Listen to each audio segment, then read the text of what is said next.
Good morning sa inyo mga kalagalag. So ngayon day off ko pero hindi tayo magpapa-banding. So ang gagawin ko ngayon ay magsasangag ng kape doon sa Coop kasi wala na atang stock. Pumihit na yung cover ko sa kon. Shock. So tara.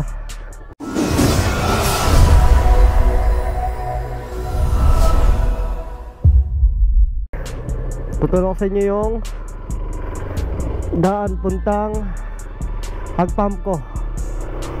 Kasi nagbebenta rin kami ng siyempre kape, roasted coffee, tsaka mga grind, yung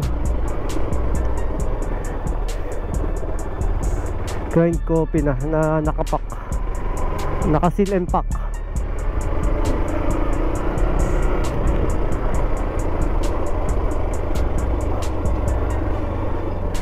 Pinaka best seller namin yung Agpam ko blend.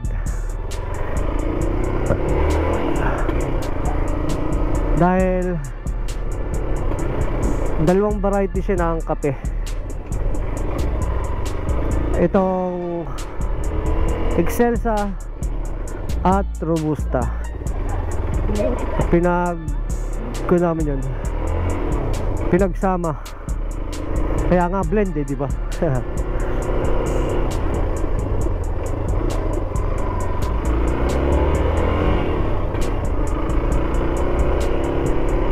Tapos yung isa pa, yung Palmeco coffee, yun naman ay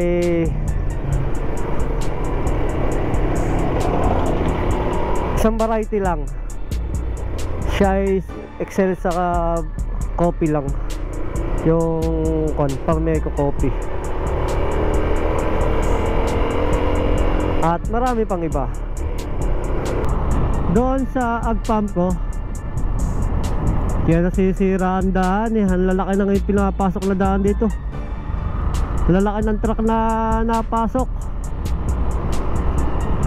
Eh isa ko naman yan i-deliver sa Royal. Ayaw padaanin ng gwardiya ng Royal doon sa loob. Dito pinapadaan. Hindi, yung nasisira yung daan namin. Kaya ganito itong daan namin eh, sisira.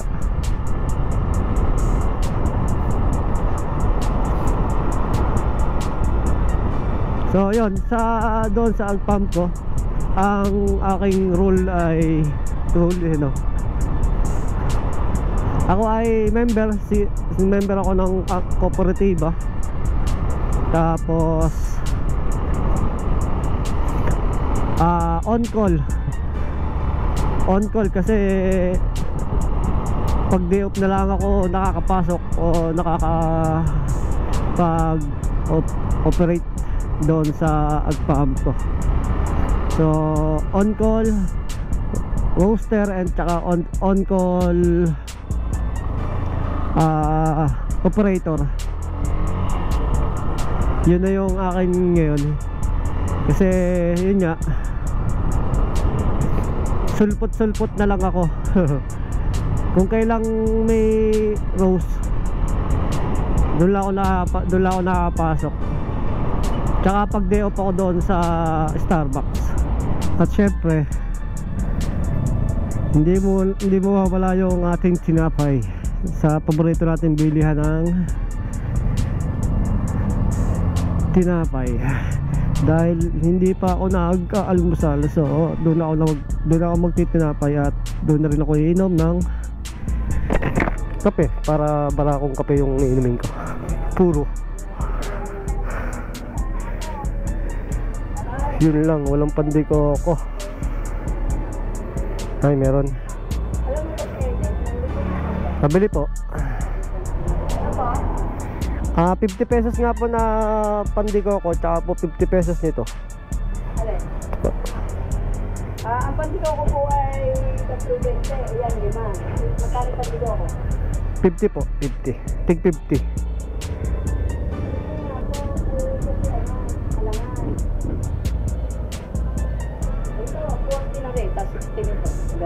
Kasi alangan, 322 eh. Sige po.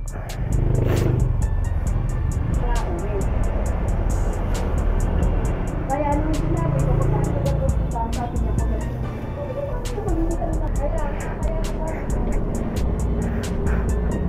yan. Dito tayo. Kasi kaya 100 na ang binili ko kasi marami kami doon. Kaya marami kami magsasalo-salo. Okay. So, nandito na tayo. So, mula dito sa welcome ng Nasugbu, tingnan natin kung ilang kilometro mula dito hanggang aming co-op sa Agfarm ko. So, ngayon ay doon tayo magbabase sa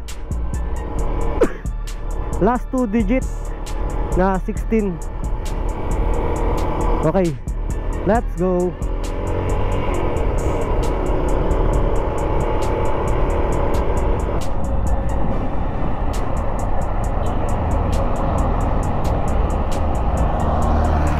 Aalisin na ata yung truck na wala ng preno dun, na sumuksok sa sulok. Yun, pag nakita nyo itong barangay Aga sa mismong barangay hall, dahan-dahan na kayo dito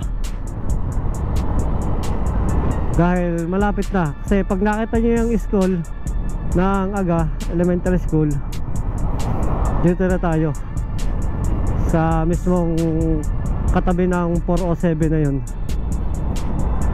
Dito ang Agfarm ko. Uy, sarado ang labas ah. Tawag po kayo nasa taas pala.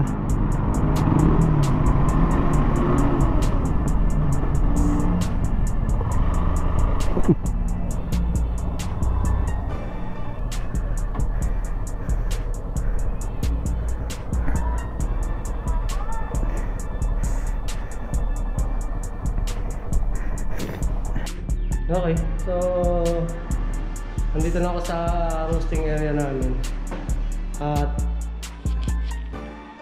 maglilinis na ako. Yung linisin ko muna bago ako mag-umpisa para maganda yung ang labas ng apoy dito, kasi ito yung dadala ng sangag maghapon, yung kung paano magandang flow ng apoy. At yan, yung aming roasting area. At ito yung cooling bath. Maglilinis lang ako. So yun, tapos ko linisin. So ito na yan, nag-preparate na ako. So aantay lang natin yung mag-80 para magsalang. Yun yung ginagamit kong temperature bago magsalang. Yan. Yung apoy.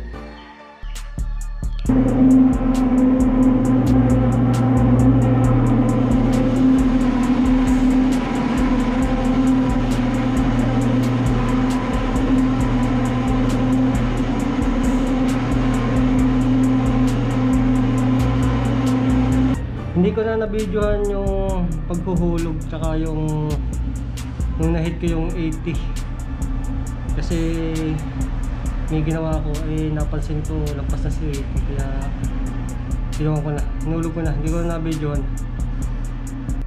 Okay, so ayan mga kalagalag, so hindi ko na naituloy yung video sa dahilan ng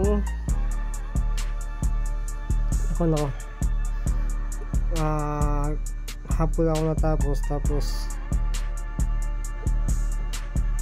sinaman din ako ng lasa. Pagkatapos ko magsangad ay nilagnat din ako, kaya hindi ko na naituloy yung video.